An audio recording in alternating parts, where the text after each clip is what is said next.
Welcome to the world of science fiction Neon's Alien. Don't forget to like, subscribe, and tap the notification bell so you never miss a new story from Neon's Alien universe. The moon was quiet. Too quiet. Human explorer Darren Cole walked carefully through the jungle of the alien moon Varus 4, scanning the ground with his torchlight. His boots crunched softly over thick moss. Strange plants glowed around him in shades of blue and green. His mission was simple: scan the area for mineral resources, mark dangerous zones, and report back to his base camp. But something felt wrong tonight. There was no wind, no insects, no animal movement, just silence. Then he heard it, a soft sound, a small cry. It was almost too faint to hear. Darren stopped. He tilted his head and held his breath. There it was again, a low, broken whimper, like a hurt child, coming from the dense fog ahead. He turned off his torch and listened. The sound came again, closer now. Darren's heart beat faster. "No one's supposed to be out here," he whispered. He slowly moved forward, brushing past glowing vines. Another cry, then coughing, and then breathing. Shaky, scared breathing. He stepped into a small clearing. There, under a broken tree branch, he saw her, a child, but not human. Her skin was pale lavender and shimmered in the moonlight. Her hair floated like strands of light, silver and soft. She had 3 fingers on each hand, and blood running down her side. She looked no older than 6. One of her legs was twisted. Her breathing was fast. Her big glowing eyes locked onto his, and she froze. So did he. Darren knelt down slowly, keeping his hands open. "Hey, it's okay," he said gently. "I'm not going to hurt you." The child didn't move. Her small chest rose and fell quickly. Her lip trembled. "I'm human," he said, tapping his chest. Help, okay?" Still no answer, but she didn't run. Darren looked at the blood. It was thick and dark violet. He reached slowly into his pack and took out a medical spray. The child flinched. He paused. "It's just medicine," he said. Then, slowly, he sprayed it over her side. She gasped, but didn't pull away. The bleeding stopped. Her leg was still broken, but the wound was clean now. He removed his jacket and gently wrapped her in it. The night was getting colder. She didn't resist, just stared at him. He offered her a small water pack. She took it with shaky hands, drank, and for the first time, she spoke. One word. Soft. Almost broken. Ra. He didn't know what it meant, but her voice was full of pain and trust. He tapped his chest again. "Darren," then pointed at her. She didn't answer. She just whispered again. "Ra," then leaned against his arm. Darren felt her shake. She was freezing. Without thinking, he lifted her into his arms. She was light. So light. He carried her through the jungle, back toward his ship. As he walked, he looked up at the stars. No one had told him there were intelligent life forms on Varus 4. No, one had said children like her existed, but here she was, alone, bleeding, scared, and now she was his problem. Back at the ship, Darren gently placed her in the med bay. The ship's AI scanned her quietly. Unknown species, vital signs unstable, internal bleeding minimal, 1 fractured femur, treatment recommended. He pressed. Yes. The ship sprayed healing foam over her leg and wrapped it automatically. She watched it all with wide eyes. But she didn't cry anymore. She looked at Darren and whispered that word again. Ra. Darren sat beside her and gave a small smile. "Yeah," he said softly. "I guess I'm Ra now." High above the moon, hidden in deep space, a long ship floated in silence. Its weapons were armed, its shields pulsed, and in its command chair stood a tall alien woman, Commander Vereka. Her skin was silver and her eyes burned gold. She stared at a blinking red signal on her screen. Her daughter's life sign. It had just activated. But something was wrong. The signal was moving. Not toward home, but toward a human ship. Her fists clenched. She turned to her crew. "Track that ship," she ordered coldly. "Someone took my child, and I will follow them across the stars." Inside the small ship Explorer 9, Darren. Cole sat beside the injured alien child, watching her chest rise and fall. She was sleeping now. Her breathing was easier, but her small hand still gripped his jacket like she was afraid he'd vanish. Outside the window, the moon Varus 4 spun quietly in the dark. The stars were calm. But Darren's mind was not. He hadn't planned this. He didn't even know who she was, and he had no idea if someone or something was out there looking for her. Darren opened a communication panel on the wall. His fingers hovered over the emergency signal button. Send a medical beacon? He hesitated. If he sent the signal, help might come. Real doctors, alien experts, people who could return her home. But it could also mean something worse: military, authorities, trouble. He looked at the child. She needed help. Real help. He pressed the button. Emergency beacon sent. Broadcasting to nearby systems.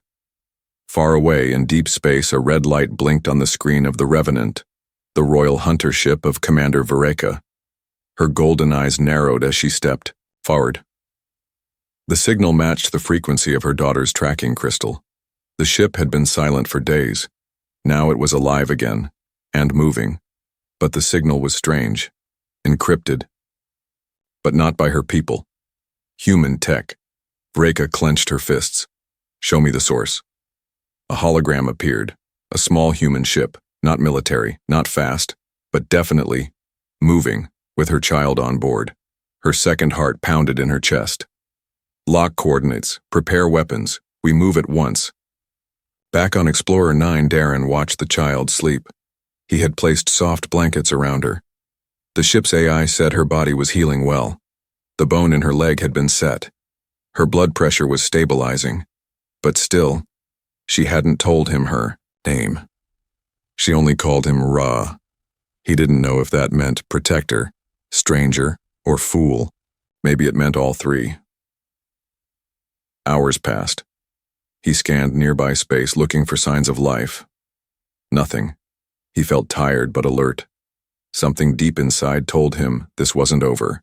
Then, warning, long-range pulse detected, unknown ship approaching. Darren stood quickly. He checked the readings. A large ship. Too large for a rescue team. Too armed.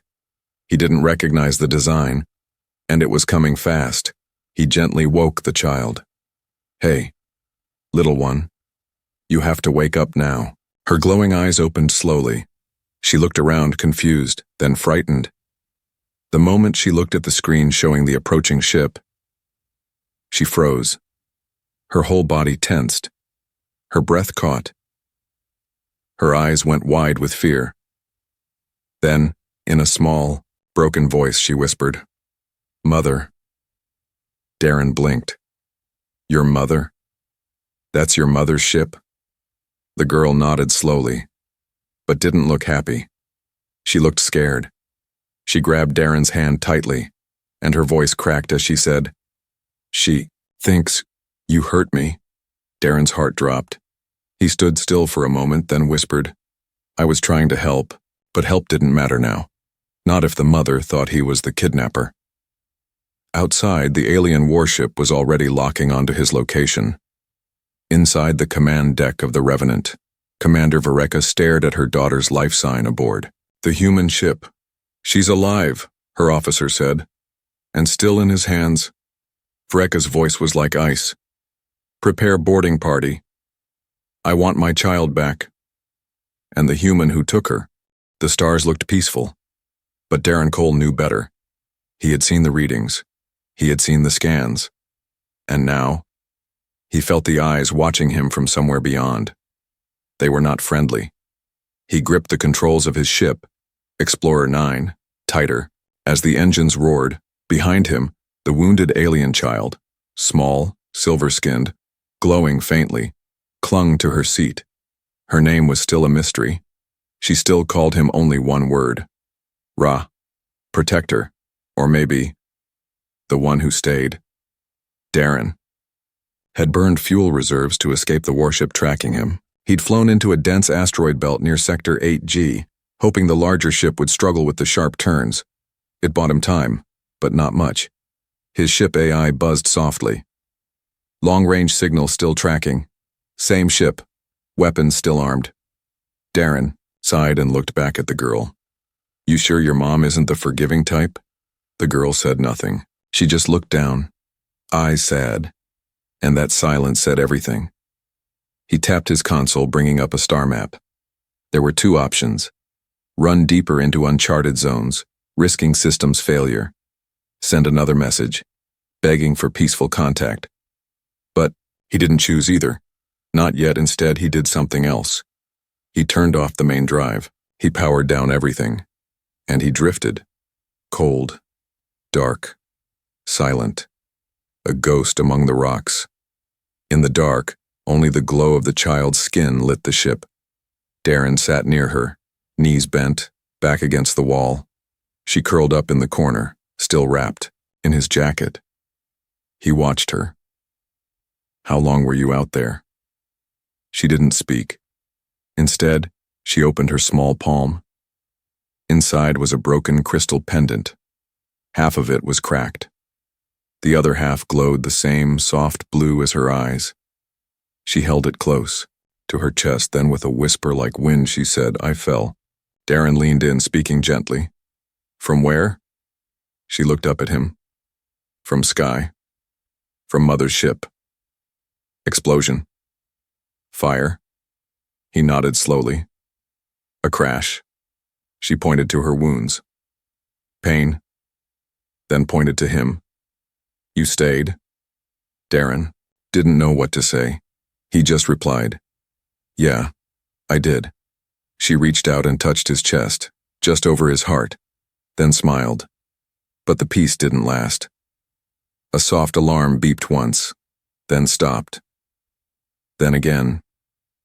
Then again. I whispered. Pulse. Scan external unknown tech. Wide range sweep. They were being scanned. Someone was watching, looking through the rocks, trying to find them. Darren jumped to the console and shut off the life support emitters. He whispered, Stay quiet, as the child grabbed his hand again. In the black space outside, nothing moved. But in the distance, a shadow passed across a cluster of stars, like a hunter sniffing the wind. Commander Vareka stood at the front of her bridge. Her eyes glowed with rage and fear. He's hiding, she said. Her second-in-command replied, Sensors detected a flicker near the asteroid field. Faint, almost nothing. Almost is enough, she snapped. Send the drones, slow sweep. If he runs, we strike. Back inside Explorer 9, Darren powered up a hidden backup system. No weapons, just a decoy beacon. He programmed it to simulate his ship's signature. Then, with one silent push, he ejected it toward the far edge of the asteroid belt.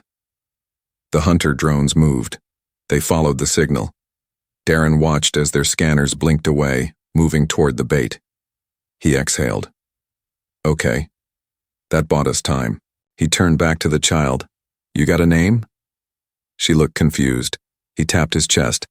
Darren, then pointed to her. She placed her hand over her heart and whispered, Sina. He smiled. Sina. That's beautiful. She smiled, back tired but warm.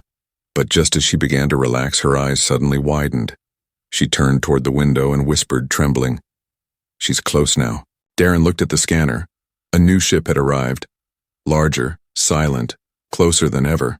There was no more running, no more hiding. Sina's mother had arrived, and the only thing standing between a mother's wrath and a scared child was a man called Ra. The silence didn't last, not this time. The sky outside the asteroid belt turned red. A massive ship, black as shadow, shaped like a blade, broke through the dust. It moved like a predator. Slow, sure, and it was coming, for them. Inside Explorer 9, Darren Cole grabbed the controls fast.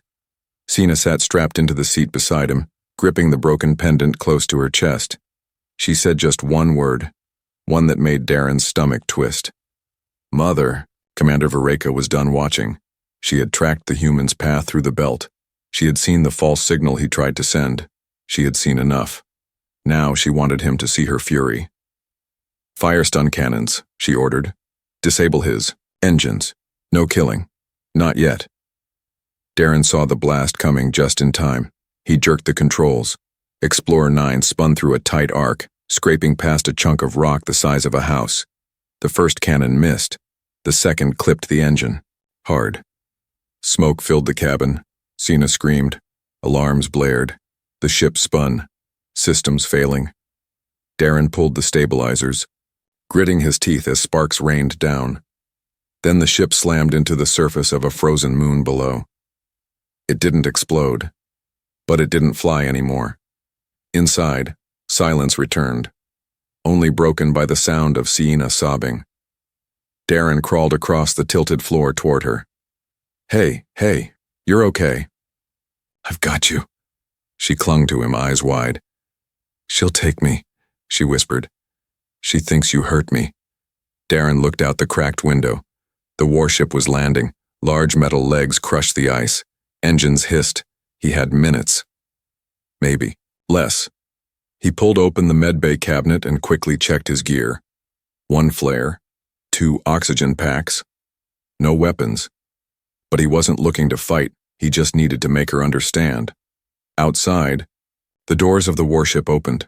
Tall figures in black armor stepped out. In front of them, cloaked in silver, stood Commander Vareka. Her eyes burned golden in the moonlight.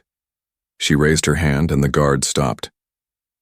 I go alone, she said, coldly. This is between me and him. Inside the wrecked ship, Darren helped Sina stand. You okay to walk? She nodded weakly, tears streaking down her cheeks. Are you scared? He asked. She looked at him, and for the first time, shook her head. No, she whispered, because you stayed. The ramp of Explorer 9 hissed open. Cold wind rushed in, and standing in the snow was the child's mother. She didn't speak. Not yet. Just stared. At the girl, at the human, at the ship, and at the burns on. Darren's arms. Sina stepped forward. 1 step. 2. Then ran. Not to her mother, but back to Darren, grabbing his hand. Vreka's face changed. She hadn't expected that. Not at all. Darren raised both hands. No weapons, no tricks. I just found her. She was bleeding. She was alone. I didn't even know what she was at first, but once I saw her cry, I knew I couldn't leave her. Vareka looked at her daughter.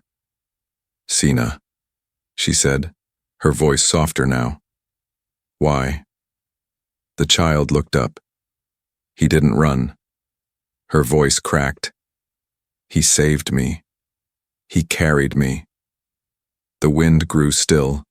Even the guards watching from above lowered their weapons. Vreka stared long and hard at Darren. Finally, she asked, You didn't ask for anything? No, he said. Then why? Darren's reply was simple. She reminded me of someone I couldn't save once. I wasn't going to fail again.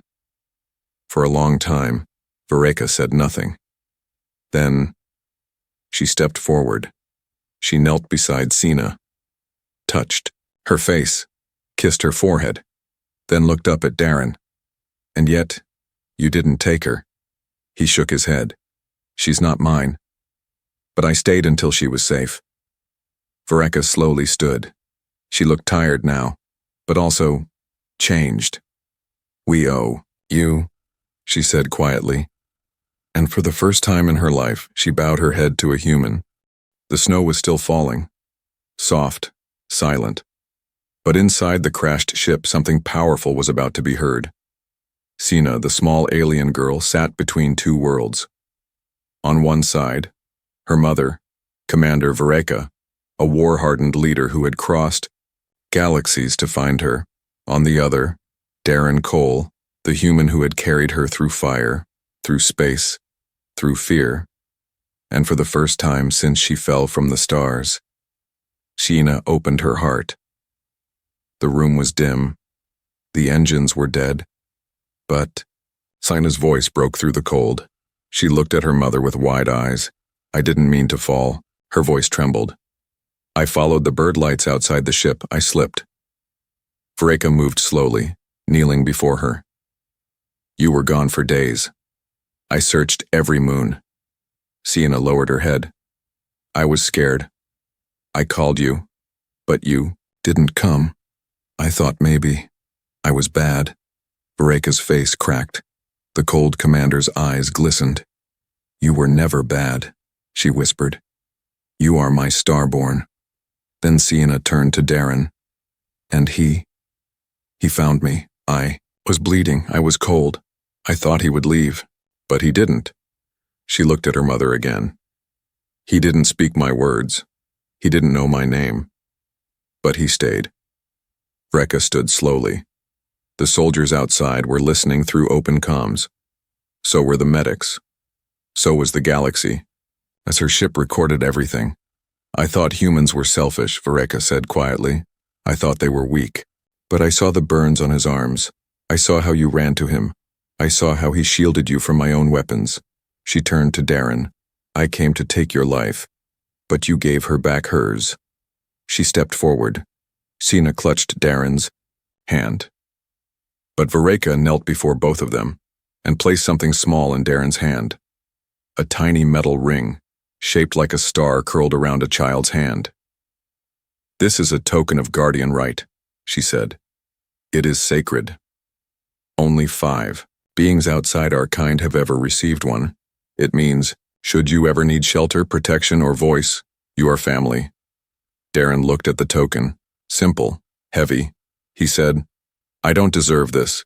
Sienna tugged his sleeve. But you do, she smiled. Because you listened, and you didn't let go. Vereka stood. She reached out her hand. Darren hesitated, then shook it. Warrior and wanderer, mother and stranger.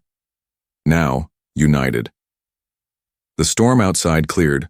The warship powered down its weapons, and for the first time in days, Sienna laughed. Not a scared laugh, a real one. That night they shared food inside the warm command deck of Vereka's ship. Darren sat beside Sienna, helping her eat as her leg healed. Vereka watched in silence, then said, She never spoke that much. Even with me. Darren smiled softly. She just needed someone to stay long enough to hear her. And from that moment on, she did speak. She asked questions. She told stories. She sang old lullabies from her memory.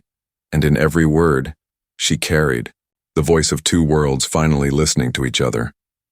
The ship floated in quiet space, far from any war zone, far from home.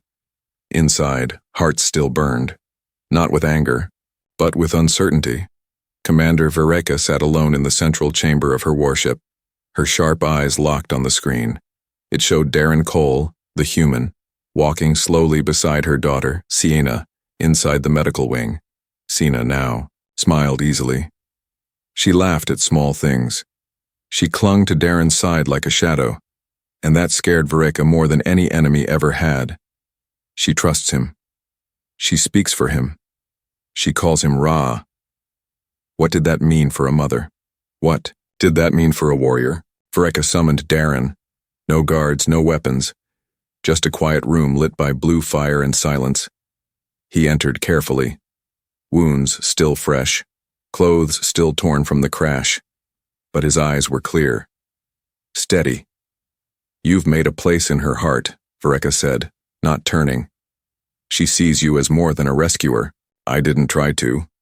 Darren replied. I just didn't leave her behind. Vereka turned to face him now, closer than ever. No distance. You don't know our ways. You don't know our culture. You have no title, no name in our history. But you have my child's love. And that gives you power. Darren looked confused. I didn't ask for power. I know, she said. That's why I'm still listening. She stepped forward, held out a curved blade, not to attack but to offer. This is the veil knife. It is sacred to our kind. It cuts not flesh, but truth. Take it. Show me your truth. Darren held the blade in silence. Then gently, he cut across his own palm, not deep but enough to bleed. He held out his hand. I have nothing to hide, he said. Take my blood if you need it. I've already given her my heart. Vreka stared at the dripping red. Then, slowly, she pulled a small glowing orb from her robes.